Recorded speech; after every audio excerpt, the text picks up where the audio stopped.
So today I'm going to be reviewing some really nice bike clothing and a cycling boot from the brand PEdALED. Find out what I think of the PEdALED Jary collection in this video. Welcome back, Pathless Peddlers, and if you're new to the channel, you have found the home of non-competitive cycling where we ride party pace and live the supple life. So I've been aware of the brand PEdALED, but haven't seen a lot of their stuff personally just because you don't see it in a lot of US stores. I reached out to them to review their Jary collection, which seems like the best fit for the channel because it's a little bit more casual, gravel casual styling, if you will. Doesn't look too sporty, but offers some nice technical features. And I know we're only about, 40 seconds into the video and someone's already typing a comment. What could it be? No, not that one. This one. So expensive. Let's get the big expensive elephant out of the room. Right off the bat, yes, this stuff is at a premium price point. A lot of that is because of where it's designed and where it's manufactured. Designed in Japan, manufactured in Italy, so the labor costs, material costs, all that stuff is going to be a little bit higher than average. And if you've seen my video on whether or not expensive gear is worth it, hopefully it will help explain it. All right, so moving on, PEdALED sent over 4 pieces. One is this short sleeve merino jersey. The other is this long sleeve merino jersey with a hood, which is pretty cool. Their gravel riding shorts and their Mido riding boot, which is just spectacular. So I've been riding with this stuff for the last couple months during the fall before winter has settled in. Some of these pieces I definitely like more than others, and I'm gonna let you know what and why. Let's start off with the piece that I like the most, and that has to be their long sleeve merino jersey. It's got a lot of nice touches, which I do think justify the cost. It's not 100% merino jersey. It's got a mix of fabrics as well as lots of small details. On the inside, just below the zipper, it's got a fun polka dot pattern. This black material isn't merino. It's actually a lightweight wind-stopping material. It's also got a hood, which you can stow away using these straps here on the back. On the rear, it's got 3 very useful and functional pockets. So you can access things like nutrition, your phone, or a pump while riding. So this is a size large. I'm typically a size medium. One thing to know about PEdALED is that their clothing is a little bit on the slimmer cut. So if you're not racing fit, you might consider sizing up 1 or even 2 sizes. The size large fits me great with lots of room to layer underneath with a short sleeve jersey or a long sleeve base layer. I think out of all the pieces, this might be the biggest winner for me.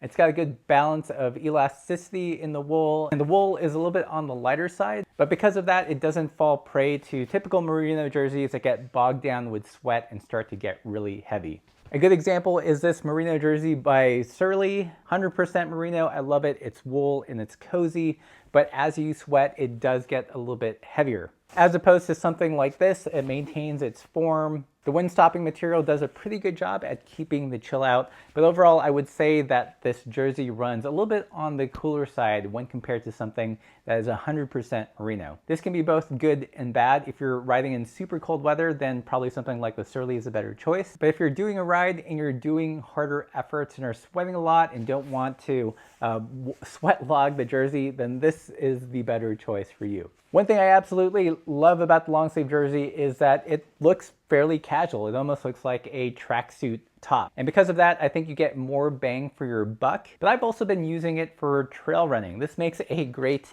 trail running piece in the winter. It's got rear pockets, so while on a run, you can access nutrition or stow away a windbreaker. So of all the pieces, for me, this has the most value because I can use it in other sports. I also like the hood. I'm a big fan of getting hooded jerseys just because when the weather goes south, you can really tighten it up around your head and keep that warmth in. For me, I'd rather have a hood and not use it than not have a hood and need one. My second favorite piece has to be the short sleeve merino jersey. So this wears pretty much like a shirt.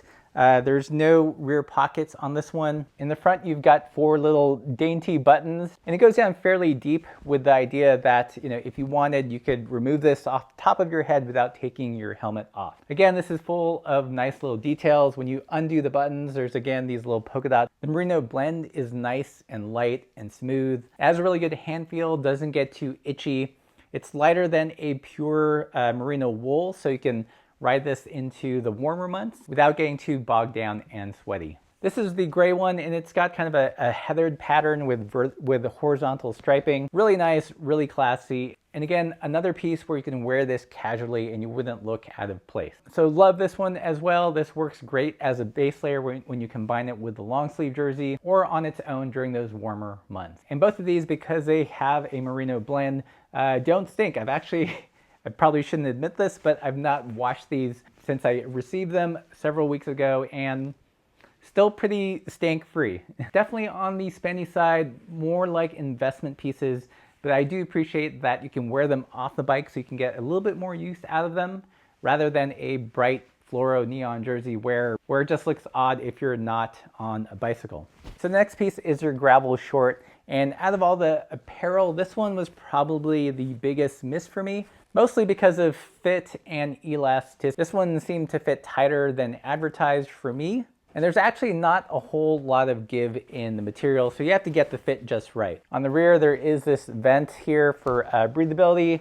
No rear pocket, which I kind of miss. It does have a zippered pocket on the right-hand side, as well as a low-profile cargo pocket on the left-hand side. See over here, good place for snacks or for your drubs. Again, some nice detailing.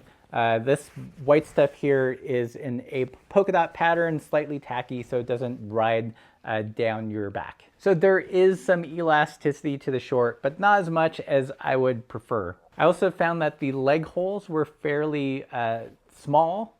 So if you've got sprinter's thighs or larger than stick thighs, then these will bind and kind of ride up your leg. I think if you're definitely on the slimmer side, these shorts will work for you. If you've got average body proportions or slightly above average body proportions, then the short's probably a pass.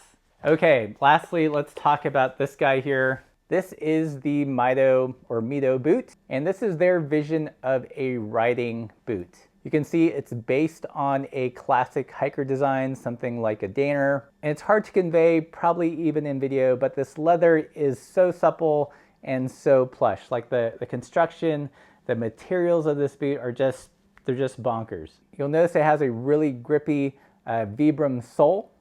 So these are fairly aggressive and the knobs are fairly hard.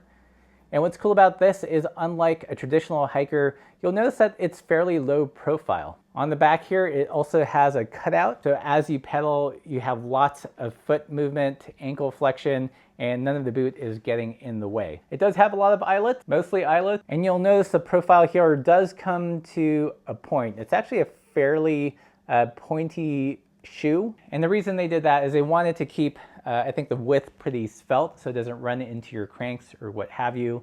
Just a little bit lighter weight in general. So this boot for me, honestly, was really tricky to review. I really, really wanted to love it. I mean, the construction and the material is just top notch. For me, the biggest issue was fit. I feel like these run a little bit on the smaller side, definitely on the narrower side than I prefer. I think if you have smaller feet or feet that more closely match this profile, then you'll do well in them. For me, however, I've just become so accustomed to shoes like the Lems, which have a wider forefoot area, that my toes really want that space. And these boots were a little bit tight. In retrospect, I probably should have sized up at least a size, if not two, to get a little bit better fit. In terms of riding with the boots, this cutout in the ankle works brilliantly. You definitely get good ankle flexion. You can increase it even more if you don't lace it up all the way to the top. I actually leave the top eyelet unlaced. Part of that for more ankle movement, but also because the laces are just a little bit too short if you lace it all the way up to the top. The boots are a little bit on the stiffer side, so it will take a couple miles of both riding and walking to really loosen them up. The soles have a pretty aggressive pattern, and these knobs are really hard. So when walking on loose stuff or muddy stuff, you do get a good traction. I will say, if you have alloy pedals that don't have some kind of traction pin, because these soles are so hard, they do have a tendency to slip. So it's a really interesting conundrum because it does have aggressive tread, but since the rubber is so hard, I did have to use it with a wider pedal with really aggressive pins to get the best grip on the bike. That may change over time, we'll see, but out of the box, I did find them a little bit slippier if you're using them on a smooth pedal. So all this stuff, the construction and the material is really well thought out. You get lots of interesting details, some cool features, but out of all of them, if you're gonna buy one, I would definitely get